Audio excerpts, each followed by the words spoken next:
Assalamualaikum warahmatullahi wabarakatuh. Bismillah, walhamdulillah, wassalatu wassalamu ala rasulillah wa ala alihi wa sahbihi wa man tabi'ahu wa wala. Rabbi syrah li sadri wa yassir li amri wa hlul 'uqdatam min lisani yafqahu qawli. Subhanaka la ilma lana illa ma 'allamtana innaka antal alimul hakim. Allahumma anfa'na ma 'allamtana. Rabbana anfa'na ma 'allamtana, Rabbi 'allimna allazi yanfa'una. Rabbi faqihna wa faqih ahlana wa ahbabana wa jami'al muslimin wal muslimat bi rahmatika ya arhamin. Allahumma na'udzubika min ilmin la yanfa' wa min qalbin la yakhsha wa min nafsin la tashba' wa min da'watin la yustajabu laha. Allahumma zidna wa la tanqusna wa akrimna wa la tuhinna wa atina wa la tahrimna wa athirna wa la tu'sir alaina wa aghna wa arda'na. Para jemaah pilihan Allah yang masih bersabar duduk sejenak di Masjid An-Nur, lingkungan Lapan Dalang Lidang, sudah pernah disebut ya An-Nur. Itu salah satu nama Allah. An-Nur salah satu nama dalam Al-Quran, nama surah Al-Quran, surah An-Nur. Nur itu artinya yang bercahaya. Jadi ilmu masih berkembang di sini. Jangan tidur. Ada kadang-kadang sebagian rumah Allah itu tidak hidup ilmu di sana. Tidur. Nah, kita mesti memancar selalu ya. Nur artinya menerangi. Nah, kita serba sedikit. Sejak dari Ramadan tahun lalu ya. Kita coba memancarkan nur di Masjid An-Nur. Yang program ini didengar oleh sahabat-sahabat kita di Malaysia, di Brunei, Singapura, dan lain di Thailand juga. Walaupun tidak dengar secara live, langsung mereka lihat di YouTube, insya Allah. Jadi investasi Masjid Nur ini mendunia ya, insya Allah. Jadi yang hadir ini namanya dicatat malaikat. Setiap pagi, oh ini hadir dalam surah Nur. Dalam surah Nur, ini hadir dalam surah Nur. Dicatat, ada rekodnya, ada catatan, ada datanya. Ada data nama bapak-bapak di file di catatan malaikat, jangan lupa tuh Pak.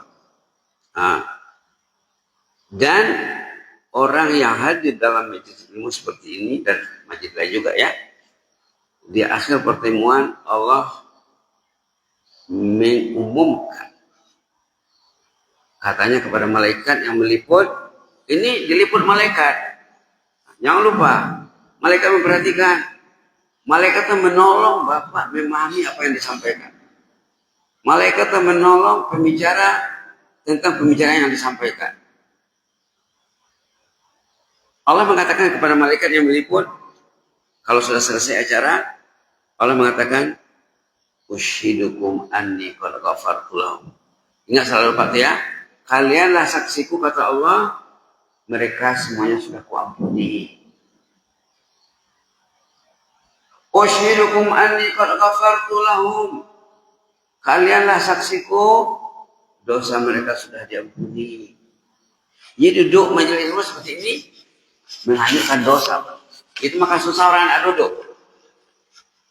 Susah nak duduk. Duduk dalam majelis ilmu, majelis zikir menghanyutkan dosa. Hadis sahih. Dulu sudah pernah diberi kertasnya, notanya. Kalau mau minta nanti ada lagi, bisa di forward, bisa di print. Subhanallah. Ini majelis malaikat. Ini majelis malaikat. Nah, kalau kita pulang ke rumah, di rumah belum tentu malaikat nanti masuk ke rumah.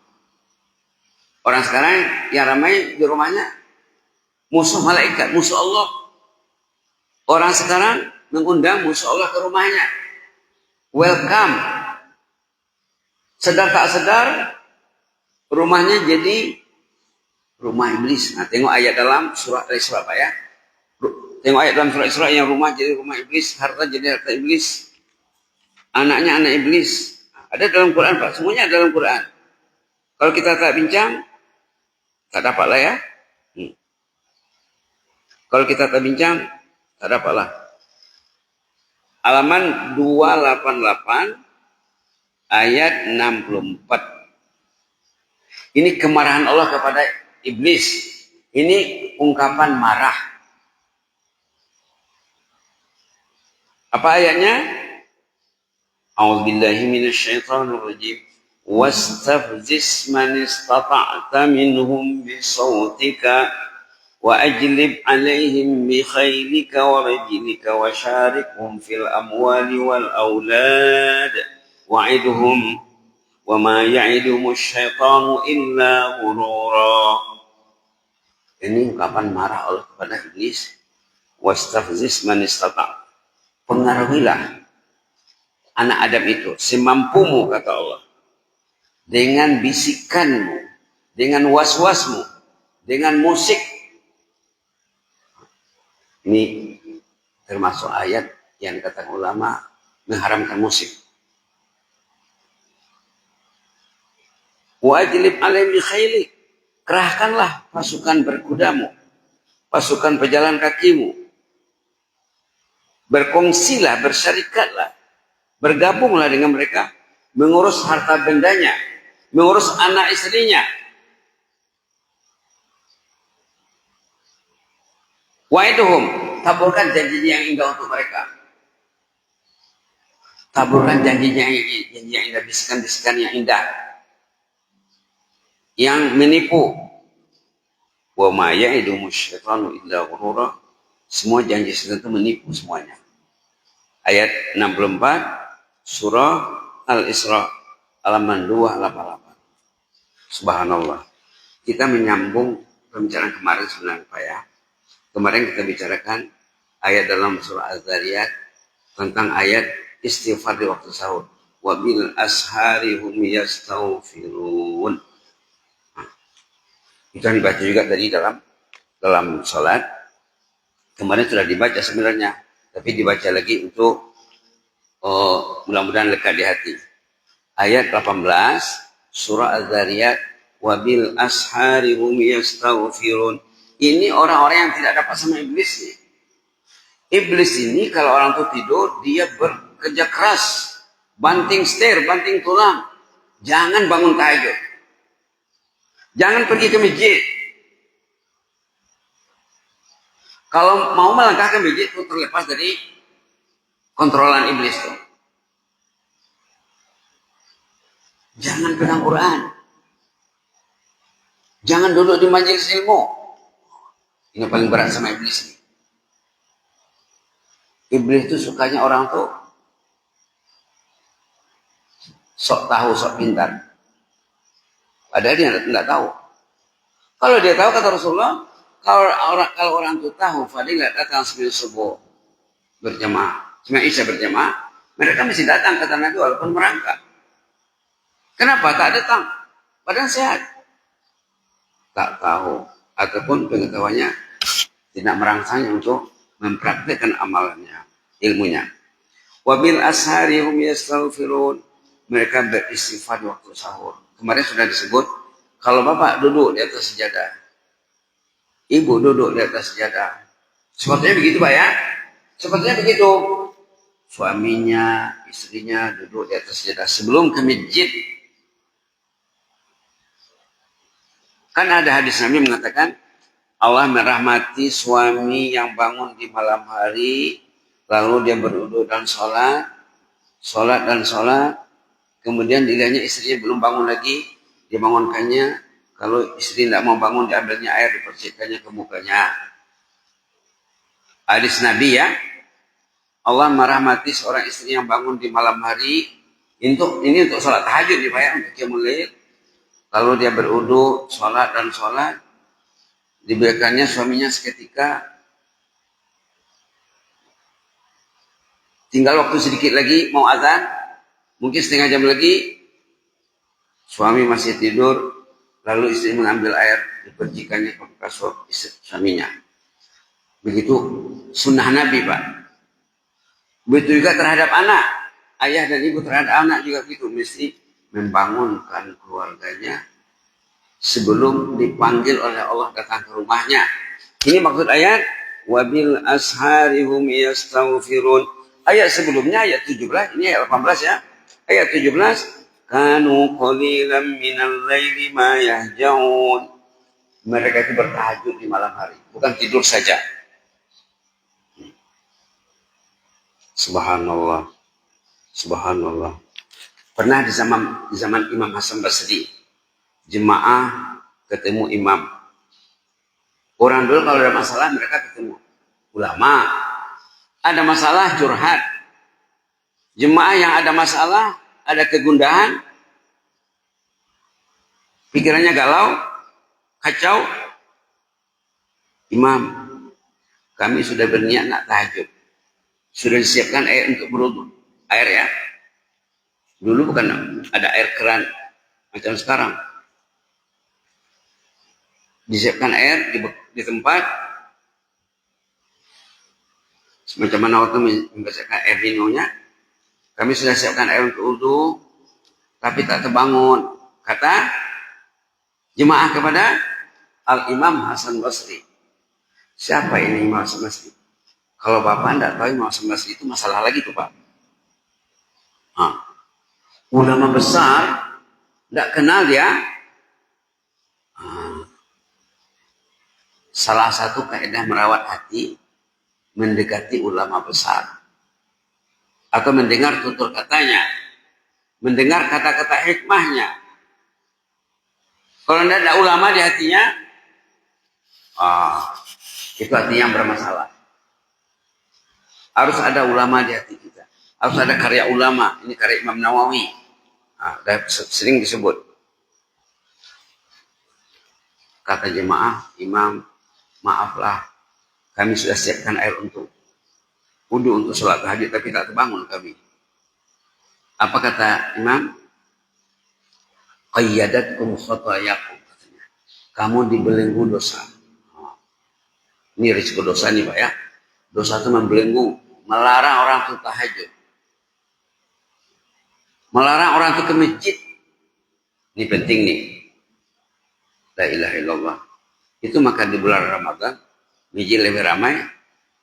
Karena ketua-ketua setan dibelenggu. Setan itu dilumpuhkan. Nah, sekarang setan sudah bebas. Nauzubillah. Jadi kita perlu beristighfar Pak ya. Melaksanakan apa yang disebut dalam hadis ini. Wabil ashari hum yastaghfirun. Mereka beristighfar di waktu sahur. Ada agenda istighfar di waktu sahur. Kemarin sudah dibilang kenapa waktu sahur? Kenapa waktu sahur? Karena waktu sahur waktu mustajab. Berdoa, bermunajat di waktu sahur, kekuatannya mengimbangi Bapak beribadah di tanah suci. Makbul doanya. Kadang-kadang orang pikir tanah suci tidak makbul doanya. Kalau makbul doa orang pikir tanah suci, balik ke tanah suci ke masjid ya. Kenapa dikejar Mekah Madinah? Rumah Allah. Induk rumah Allah itu masjid Mekah, masjid Madinah. Ini anaknya. Kenapa induknya dikejar? Anaknya tidak dikejar. Berarti tidak betul. Ini anaknya, ini cucunya, ini cicitnya, ini keturunannya. Nauzubillah. Nauzubillah. Jadi, kata ulama, mungkin nanti akan dibagikan kata ini Pak ya, belum siap lagi. Kalau orang itu buat dosa katanya. Kalau orang itu buat dosa. Kalau belum tobat secara tuntas lagi. Dan dikasih 1 bulan Ramadan untuk pulang bertobat. Tidak berubah dia. Berarti tobatnya sedang tertangguh. Ijabah doa untuk dia masih tertunda, tertangguh. Jadi kata ulama, dosa yang belum berhasil kita tobat, belum ditaubati dengan baik, setiap hari dosa itu membengkak. Ini yang bahaya nih Pak. Kalau orang itu buat dosa, wajib tobat dengan segera mungkin. Setiap saat yang berlalu, kalau menangguh, menunda, melambat-lambatkan, akan timbullah dosa baru. Setiap saat kata Imam Sanusi di sini, setiap saat berlalu dosanya bertambah.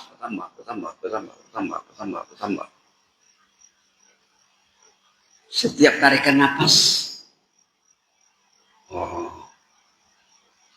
ini dibahaskan oleh ulama ya. Ada Imam Sanusi membahaskan dalam kitab Kifayatul Awam, itu dibaca di pondok-pondok tuh. Ada juga Imam Izzuddin Abdul Salam juga mengatakan, Imam Ibnu Qayyim, ulama-ulama lain. Nah, Imam Ghazali juga ada pendapatnya di sini. Kata Imam Ghazali, orang yang terkasus membuat dosa itu, terlanjur bikin dosa,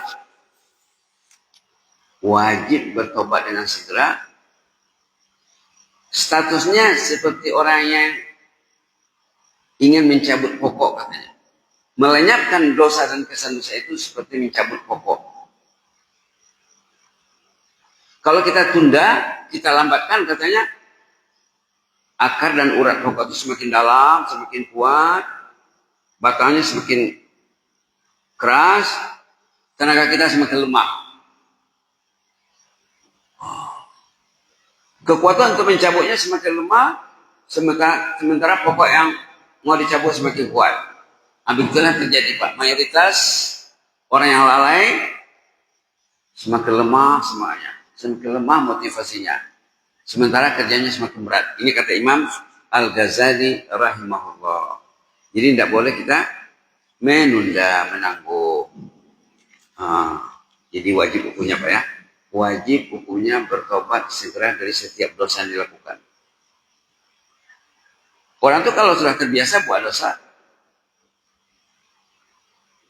dia tidak merasa berdosa lagi. Malah ada orang yang perbuatan kedosaan itu yang menunjukkan dosa itu dianggapnya satu keharusan bagi dia. Apalagi zaman sekarang, zaman orang banyak tertipu dengan media dosa. Na'udzubillah, na'udzubillah. Musibahnya semakin meluas Pak ya. Maka Allah mengasih kita kesempatan beristighfar di waktu sahur. Macam mana orang itu bisa tobat dari dosa dibuatnya? Dia mesti tanya Allah. Tanya. Kata seorang penulis, Imam Ibnu Qudamah namanya, Bapak kalau mau memperbaiki diri Bapak, tulislah kelemahan Bapak, 10 kelemahan. Tulis. 1, 2, 3, 4, 5, 6, sampai 10. Mesti dicatat. Tulis pula 10 target kebaikan yang mau dicapai. Sasaran. 1, 2, 3, 4, sampai 10. Kalau tidak pandai menulisnya, membuat daftarnya, kata orang Malaysia, membuat senarai. Daftar, list. Belajarlah.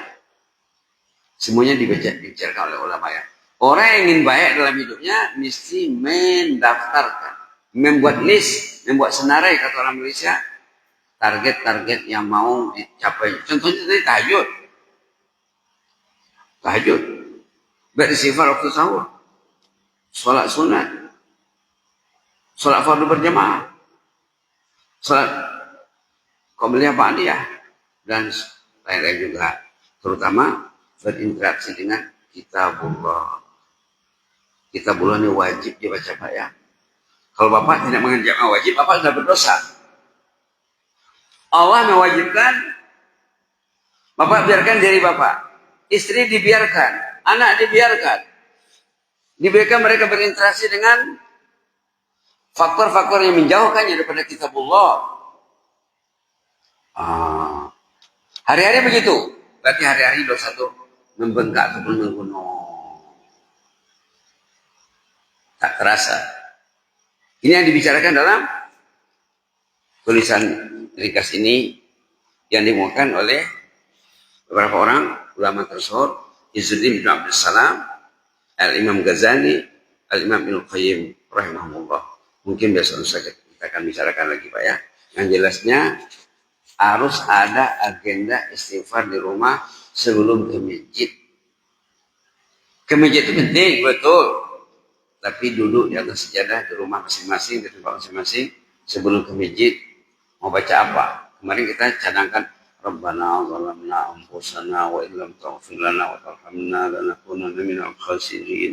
Bacalah dengan istri. Mau berapa? Mau 100? Mau 50? Baca lagi. Allahumma ighfir lana warhamna wa tub alaina innaka antat tawwabur rahim. Allahumma ighfir lana warhamna wa tub alaina innaka antat tawwabur rahim. Kesehatan Bapak semakin baik nanti. Iblis makin lari. Malaikat mendekati. Bila mendekati, malaikat dekat, iblis menjauh. Hidup Bapak semakin berkah. Mudah-mudahan begitulah adanya ya. Jazakumullah khairah. Inni uhibbukum fillah wa astaudiukumullah. Wassalamualaikum warahmatullahi wabarakatuh.